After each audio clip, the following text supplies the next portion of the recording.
রাজপথ ছাড়ি নাই, তারেক রহমান আসছে, রাজপথ কাঁপছে, মা মাটি ডাকছে, তারেক রহমান আসছে, তারেক রহমান বীরের বেশে আসবে ফিরে বাংলাদেশে। আপনাদের বিভিন্ন প্রবলেম, সমস্যা, সুবিধা আমি পাশে থাকার চেষ্টা করেছি। কেন করেছি জানেন? কেন করেছি? আপনাদেরকে তো আমি ভালোবাসি, তাতে কোনো সন্দেহ নেই।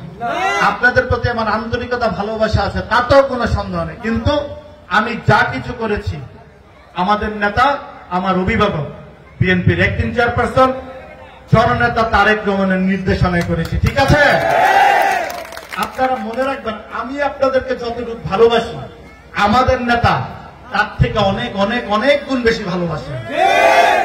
উনি অসুস্থ অবস্থায় ছিলেন, সুদূর লন্ডনে ছিলেন। সেই প্রবাসে থেকেও 1 মিনিটের জন্য কিন্তু আপনাদের খোঁজ খবর রাখেননি, এমনটি হয়নি। হয়েছে কখনো? সবসময় সর্বদা জননেতা তারেক রহমান, বিএনপি প্রত্যেকটি নেতা কর্মী সাধারণ জনগণের খবর রেখেছে। ঠিক কিনা ভাইরা? কি মা বোনেরা, ঠিক বলেছি? যদি ঠিক বলে থাকে তাহলে একটু হাতু দিয়ে দেখান। ঠিক বলেছি? 2500 আপনারা কি পরিমাণ অত্যাচারিত হয়েছে আপনারা জানেন।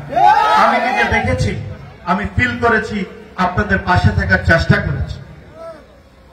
আমি কখনো 2500-এর কোন জনগণকে, আমার বিএনপির কোন নেতৃবৃন্দকে, আমি বিএনপির এক একটা কর্মীকে আমি কখনো আমার পরিবারের বাইরে মনে করি নাই। মনে করেছি কখনো? আমি চেষ্টা করেছি। আপনারা যখন জেলে ছিলেন, আমার মনে হয়েছে আমি নিজেই জেলে আছি। যেটা দরকার, যা যা করণীয়, আমি সবকিছু করার চেষ্টা করেছি। আমাদের মধ্যে উপস্থিত আছেন সকল পর্যায়ের নেতৃবৃন্দ, তাদের মধ্যে উপস্থিত আছেন আমার সামনে সকল উপস্থিতি, এলাকার নেতৃবৃন্দ, আমাদের সাধারণ জনতা, আমাদের ভাই বোনেরা, মা বোনেরা, এবং আমার সামনে উপস্থিত আমাদের গণমাধ্যমের ভাইয়েরা। আসসালামু আলাইকুম। সংগ্রামী ভাইয়েরা, আমরা সদস্য ফ্রম নবায়ন, প্রাথমিক সদস্য সংগ্রহ এবং বিএনপির 47তম প্রতিষ্ঠা বার্ষিকী।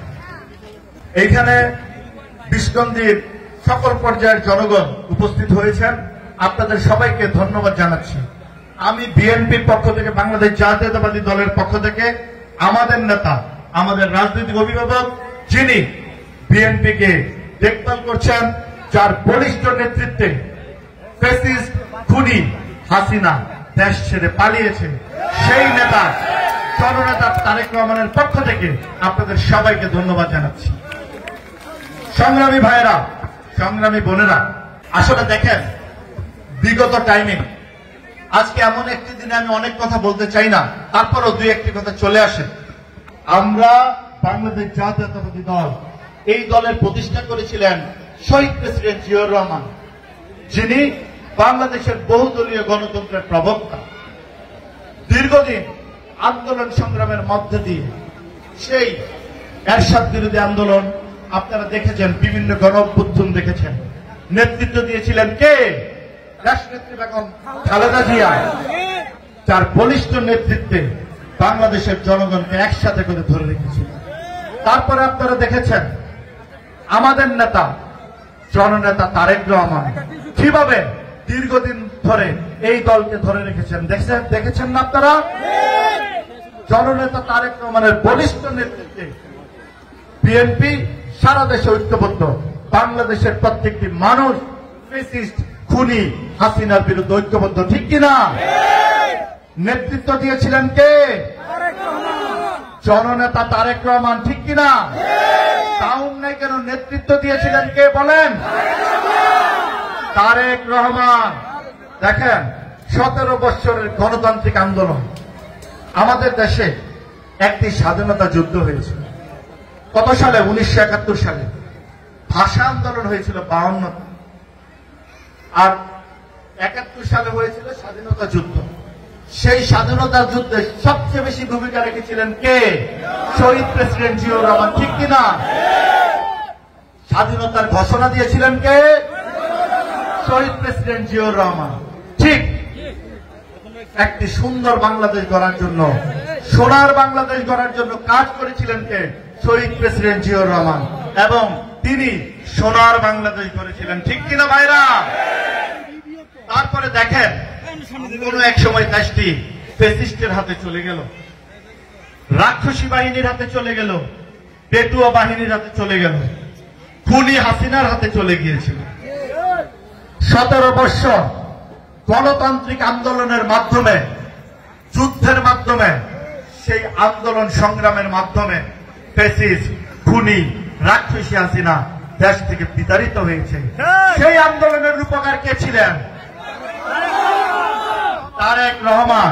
তাহলে আমরা এই 17 বছরের মাধ্যমে নতুন করে যে অভিনব স্বাধীনতা অর্জিত করেছি, সেই স্বাধীনতার রূপকার কে?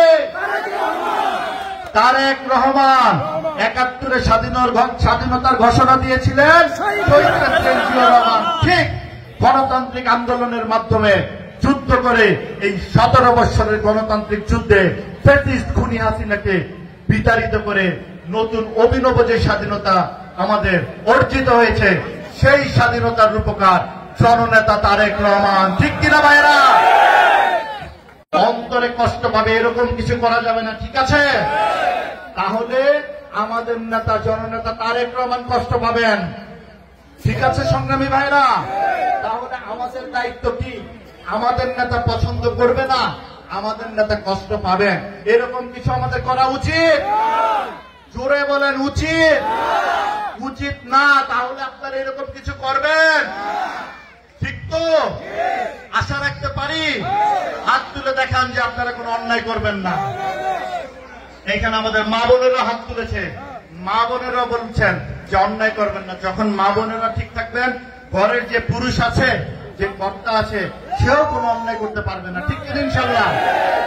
ঠিক আছে, যাই হোক, দেখেন হাসিনা কই গেছে? অন্যায় অত্যাচার করে আজকে ভাগছে না? পালাইছে রে, পালাইছে।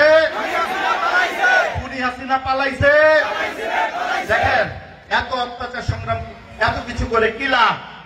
আজকে তার বিভিন্ন সংসদ সদস্যরা, তার একটা ইউনিয়নের চেয়ারম্যান পর্যন্ত পালিয়ে গেছে, দেখেছেন আপনারা? শুনেন, সবকিছু ন্যাচারাল পানিশমেন্ট আছে।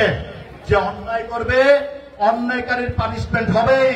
যে অন্যায় করবে তার ন্যাচারাল পানিশমেন্ট হবে, আল্লাহ কর্তৃক পানিশমেন্ট হবে।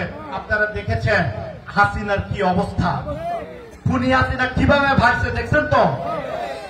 তো আপনারা সবাই শিক্ষা নেন এবং আপনারা মাথায় রাখেন, আমরা সকলে জননেতা তারেক রহমানের সৈনিক, আমরা সকলে সুন্দর সুশৃঙ্খল স্বপ্নের বাংলাদেশ গড়ার কারিগর হব, ঠিক আছে?